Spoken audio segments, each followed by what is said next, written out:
I had cervical cancer when I was 24. I had an irregular pap smear, and I kind of went back for follow-up testing, and they did more scrapings and analysis of the cells, and they said it was cancer. It didn't feel real at first. Like, it took me a second to process it, and I didn't tell anyone I had cancer for about 2 months because I didn't know how to tell anyone. I think I was afraid. I felt guilty telling the people that I loved, and I didn't want them to worry and to go through it. So at first I kind of thought, maybe I'll get the cancer removed and it'll be done with real quick. But then I realized kind of quickly it's a longer process, and I needed support. So I told everyone at Easter, which was weird timing, but everyone was together. It was the first time I saw my family in person. For me, treatment was all about where am I going to be after treatment. I don't know if that makes a lot of sense, but I was really concerned about, can I have kids? I was 24, I always wanted to be a mom, and that was one of the things that kept coming into my mind. I don't want to have everything removed, I don't want my cervix out, I don't want a hysterectomy because I want that chance. So for me, I get emotional, but for me, treatment was about just fighting for a chance to have something that I wanted. So I chose a little bit longer of a treatment and more radiation, but I had a lot less taken out. And now I'm finally pregnant, and it was worth it. So for me, treatment was a long journey.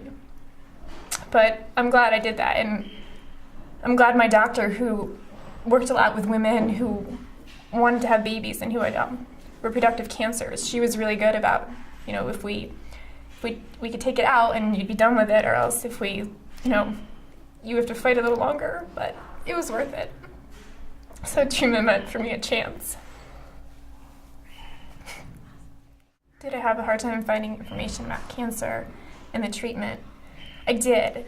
I went online, and it was like, first you get hit with so much information, and it's hard to figure out what information is relevant, what's not relevant. And you get some terrifying stories, and I'm like, I don't want to read this right now, and it's probably the last thing you want to see.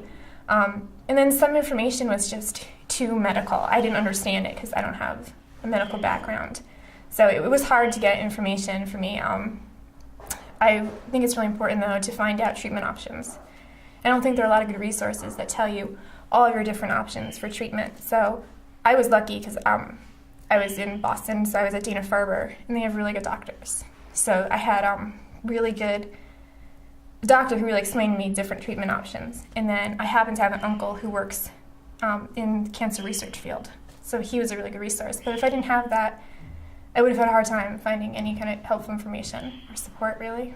I would have changed my experience knowing what I know now by being more open and by, I guess, not being so afraid to trust the people I loved with the information that I had, because that was one of the things that I wasn't very good at.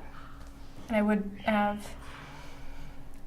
have definitely talked more about it, only because I think there are people that can benefit from sharing information. I think I scared people by being quiet. So I think sometimes being open, even though it's hard, would have been better. And that's one thing I would definitely do differently.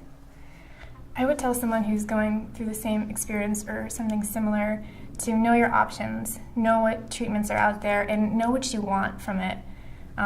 It's scary, and it's not easy, and it's a fight, but know what you're fighting for. Like, if you're fighting for yourself and you're fighting to just be okay and to have the chance to experience things in your life, then keep that goal in mind. Or if you're fighting because you want to have kids and you want that life, keep that in mind, because it's possible, and don't get discouraged, don't give up. It's all, whatever your struggle is, it's worth it to just take the chance to be okay, and don't get frustrated, and I don't know, just keep fighting, because it's all about just that chance that you come out at the end, you're going to be fine. It's almost 4.5 years now that I've had clean scans, clean tests, and I'm, my second trimester of pregnancy, so I am much, much better, much happier today. And it still, I think, affects my life sometimes, when you don't feel good. It took a long time to start feeling like, okay, well, that pain is just a pain, and I'm just having a cold, and it's nothing more, and, it took a little bit for everything to feel normal, but now it's an experience that stays with me, and it changes me, but it stopped being more of who I was, and it's kind of part of who I am now. But there's so many things that are happening in my life that I don't know, I think it changed me in good ways, and sometimes that's hard to convey, but I think it made me a different, better person.